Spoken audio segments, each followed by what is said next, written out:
She said marriage was holding her back. I helped her find what she was really running from. Hello, Reddit. Call me Nathan Calloway. I'm 38 years old and a mechanical engineer by trade. Up until about a year ago, I was married to the woman I once believed I'd grow old with. Maya, 36. We met in college. I was buried in thermodynamics and engine schematics. She was immersed in digital design and typography. We started from zero. I mean really from zero. Sitting on a mattress on the floor of our first apartment, sharing instant noodles and dreams of granite countertops and hardwood floors. And believe it or not, we got all that. We built a quiet, comfortable life. A home in the suburbs, 2 reliable cars, careers we were proud of, and the biggest blessing, our 5-year-old son Caleb. He's the best part of me. But as I've learned the hard way, no amount of square footage or picture-perfect family moments can hold together a life when one person decides it just isn't enough anymore. It started gradually, the way most implosions do. Maya joined a yoga studio and got tight with a circle of women.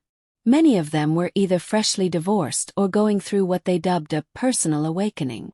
They drank wine together, claimed it was for book club, but the real discussions were about rediscovering their independence, questioning their marriages, and feeding each other the idea that relationships were cages, that husbands were just anchors dragging them down. First, I didn't think much of it. We all need friends, right? But then their philosophies started creeping into our home. Maya would toss out phrases like, "Don't you ever wonder if we settled too early?" Or, "Maybe we need space to grow into who we're supposed to be." I didn't argue. I figured maybe it was a phase, some mid-30s restlessness. I gave her grace, listened without judgment. But one night she came home, stood in the kitchen with a glass of Merlot and said the words that shattered our foundation. "Nathan, I want a divorce. I need to rediscover myself." There was no fight. No affair that I knew of. Just a calm, calculated declaration. My first thought was for Caleb. My second. This isn't self-discovery. This is peer pressure with wine breath. I had seen the changes. The shift in her tone, the subtle disdain for domestic life, the glamorization of singledom painted by her friends as some kind of utopia. But I didn't fight. I didn't beg. I didn't yell. Instead, I smiled gently and said, "You're right. Maybe you do need to find yourself. And maybe I can help you discover a few things you've been too blind to see." She looked confused. That was the moment she had no idea what she'd just set into motion. Step 1, lawyer. Not out of vengeance but out of clarity. I wasn't going to be blindsided. Financially we were in good shape. I'd always handled our money. She never cared to. That oversight would soon matter. The house. Paid for with 80% of a pre-marriage inheritance. And I still had the documentation. Her car lease. Under my name. Our joint accounts. I quietly moved most funds into my business account, leaving the agreed-upon amount for bills. But there was something else. A few weeks before her big revelation, I got a call from a man named Tyler, husband of one of Maya's yoga friends. He was quiet, tense. "Nathan, watch her. That group of women. They're not empowering each other. They're setting fire to their lives and calling it liberation. My wife cheated. I didn't catch it in time. Don't be me." So I did watch. I installed a spare phone in the living room, synced it to a cloud drive and left it recording. One evening, Maya had her crew over for wine and laughter. I smiled, poured drinks, excused myself to the garage under the pretense of work. But I was watching. And I heard it. "So, have you told him about Cameron yet?" one of her friends asked. Maya laughed. Not a nervous laugh. Smug one. "Not yet. I mean, technically nothing's happened yet. But once the divorce is filed. Who knows? Cameron. A name I didn't know until I did. He was a freelance photographer she'd been networking with. Harmless, I'd thought, until I dug deeper. Married. 2 kids. Maya hadn't just been finding herself. She'd been lining up a new version of herself with someone else. I didn't confront her. Not yet. Instead, I reached out to Cameron's wife.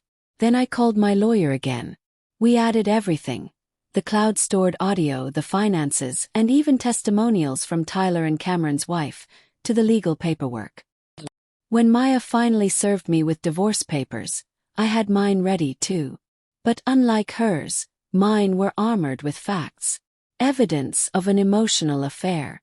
Proof of lopsided financial contribution. And statements from others harmed by this little cult of self-discovery. I had also bought a smaller house just 5 blocks away, paid in full, deed in my name only, and enrolled Caleb in school using my address. I asked for 70/30ths custody and got it. She was floored. Shocked when she realized she wouldn't be walking away with the house, or spousal support, or majority custody. She cried. For real. I didn't think you'd actually go through with it, she said. I fought for us for years, I replied. You just didn't notice. After the dust settled, I moved forward. Quietly, steadily. I became Caleb's anchor. Our mornings were no longer filled with brunch schedules and restless sighs, but pancakes, Lego cities, and bedtime stories. Months later, Maya called me. Cameron had ghosted her. The tribe of friends. Moved on. She said she felt alone. I didn't mock her. I just said, sometimes finding yourself means realizing you weren't lost, just ignoring the parts of you that mattered. And I hung up. The last page of this story turned itself on Caleb's 6th birthday. Backyard barbecue, balloons, laughter. Maya showed up late, looking more like someone visiting the past than belonging to it. After the party, she asked to talk. Nathan, I wish I hadn't listened to them. I wish I'd fought for what we had. You were always steady. I was too caught up in the noise to see it. For a brief moment, I saw the woman I had loved. But I didn't need her words anymore. I built my peace. Maya, I said. We both made choices. But only one of us stayed to face them. She nodded, holding back tears. I handed her a slice of leftover cake and walked inside.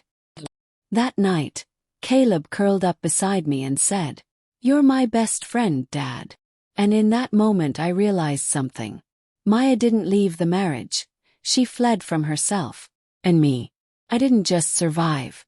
Became. Better father. A steadier man. A soul rebuilt not in the echo of regret but in the stillness of truth. And that right there is the real self-discovery.